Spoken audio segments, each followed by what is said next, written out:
8월 23일 수요일 복음과 예수 그리스도란 제목으로 로마서 16장 17에서 27절의 말씀입니다. 사랑의 하나님 감사합니다. 오늘도 말씀 묵상의 시간을 주심에 감사합니다. 이 시간을 통하여서 하나님의 말씀이 들리고 복음이 들리길 원합니다.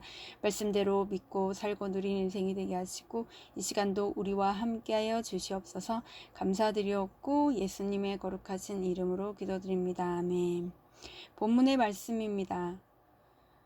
형제들아 내가 너희를 권하노니 너희가 배운 교훈을 거슬러 분쟁을 일으키거나 거치게 하는 자들을 살피고 그들에게서 떠나라. 이 같은 자들은 우리 주 그리스도를 섬기지 아니하고 다만 자기들의 배만 섬기나니 교활한 말과 아첨하는 말로 순진한 자들의 마음을 미혹하느니라. 너희의 순종함이 모든 사람에게 들리는지라. 그러므로 내가 너희로 말미암아 기뻐하노니 너희가 선한데 지혜롭고 악한데 미련하기를 원하노라. 평강의 하나님께서 속히 사탄을 너희 발 아래에서 상하게 하시리라. 우리 주 예수의 은혜가 너희에게 있을지어다. 나의 동역자 디모데와 나의 친척 누기오와 야손과 소시 바더가 너희에게 문안하니라. 이 편지를 기록하는 나 더디오도 주 안에서 너희에게 문안하노라. 나와 온 교회를 돌보아주는 가이오도 너희에게 문안하고 이 성의 재무관 에라스도와 형제 고아도도 너희에게 문안하느니라. 나의 복음과 예수 그리스도를 전파함은 영세전부터 감추어졌다가 이제는 나타내신 바 되었으며 영원하신 하나님의 명을 따라 선지자들의 글로 말미암아 모든 민족이 믿어 순종하게 하시려고 알게 하신 바 그 신비의 계시를 따라 된 것이니 이 복음으로 너희를 능히 경고하게 하실 지혜로우신 하나님께 예수 그리스도로 말미암아 영광이 세세무궁하도록 있을지어다. 아멘. 아멘. 도움말입니다. 미혹하다는 속이다, 잘못된 방향으로 깨달은 뜻이고 영세는 매우 오랜 시간을 말합니다. 계시는 사람의 지혜로는 알 수 없는 진리를 하나님이 가르쳐 알게 함, 감춰졌던 것을 드러내심을 말합니다. 세세무궁하다는 영원토록 다함이 없다는 뜻입니다. 본문 요약입니다. 바울은 로마교회 성도들에게 배운 교훈을 거슬러 분쟁을 일으키는 자들에게서 떠나라고 합니다. 그리고 동역자 디모데를 포함해서 여러 지체의 문안을 전합니다. 마지막으로 그는 복음과 예수 그리스도를 전파함은 영원하신 하나님이 알게 하신 신비의 계시를 따라 되었다고 말하며 하나님께 영광을 돌립니다.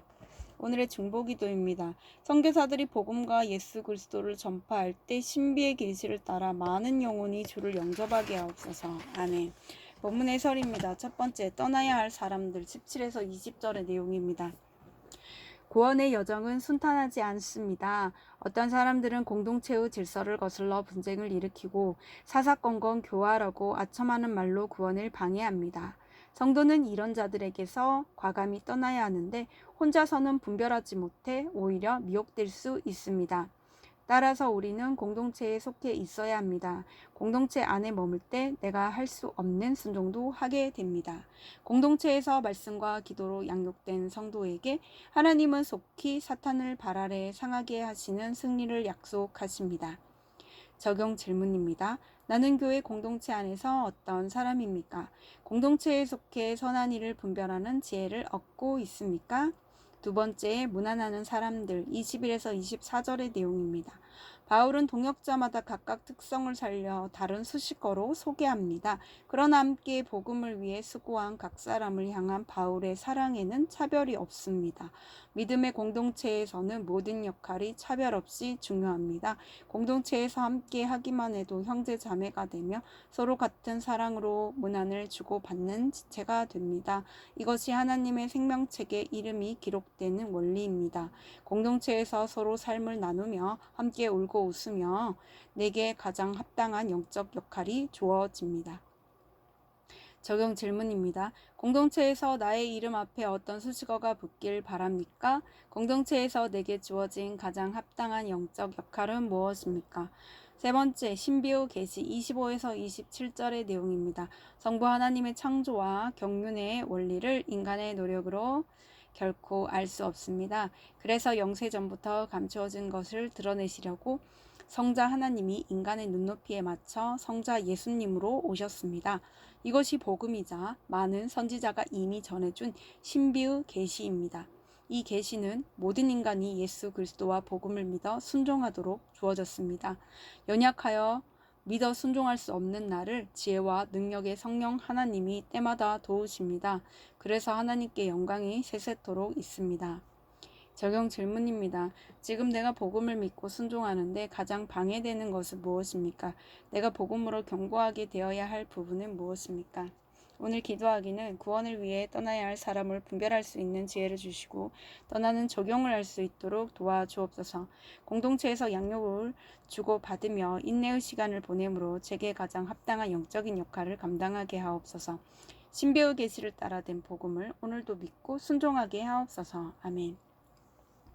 묵상 간증입니다. 예수님을 아는 지혜란 제목으로 권봉온님의 말씀 적용글입니다. 가난한 집안에서 태어난 저는 내가 성공할 수 있는 길은 오직 공부뿐이라고 여겼습니다. 그래서 하루에 18시간을 공부하는 등 최선을 다해 노력하며 명문대에 입학했습니다. 내 배만 섬기고자 세상 지식을 쌓았습니다. 대학 신입생 때부터 교회를 다니고 믿음 있는 자매와 결혼하며 경건의 구색은 갖추었지만 결혼 후 본격적인 고난이 시작되면서 제 믿음의 실체가 드러났습니다. 1년 후 첫째 아이가 태변을 흡입한 상태로 태어나 한 달간의 치료 끝에 퇴원했습니다. 하지만 아이는 알 수 없는 모업 증세를 보이다 결국 3개월 만에 천국으로 갔습니다. 이것이 하나님이 하신 일인 것까진 알겠는데 나에게 왜 이런 일이 왔을까 도무지 이해되지 않았습니다. 그즈음 말씀 묵상을 하는 공동체에 속하게 된 저희 부부는 둘째 아이를 갖고자 유명 대학병원을 다니며 임신과 출산을 준비했습니다. 그런데 둘째도 태어나자마자 첫째 아이와 같은 무호흡 증상을 보였습니다. 그런 와중에 저는 공동체에서 양육을 받으며 세상적으로 보기 좋은 자녀만을 바라고 하나님보다 나의 영달을 위해 애쓰고 있는 죄가 깨달아져 회개하고 평강을 얻게 되었습니다. 그러나 둘째 아이도 7개월의 짧은 수명을 다한 뒤 천국으로 갔습니다. 세상 지식으로 바벨탑을 쌓던 저는 두 아이의 수고로 진정한 지혜는 예수님을 아는 지혜임을 깨닫게 되었습니다. 박사학위나 자녀가 아니라 오직 예수 그리스도로 말미암아 하나님께 영광이 있음을 알게 된 것입니다. 또한 두 아이가 저와 우리 가족을 구원하려고 이 땅에 잠시 왔다간 사명자임을 깨달았습니다. 저는 그동안 사촌 형제들에게 멀리 살고 또 친하지 않다는 이유로 무난하지 못했습니다. 아직 주님을 모르는 형제들이 예수님을 아는 지혜가 진짜 지혜이고 진정한 사랑은 하나님의 사랑뿐임을 알게 되길 소망합니다.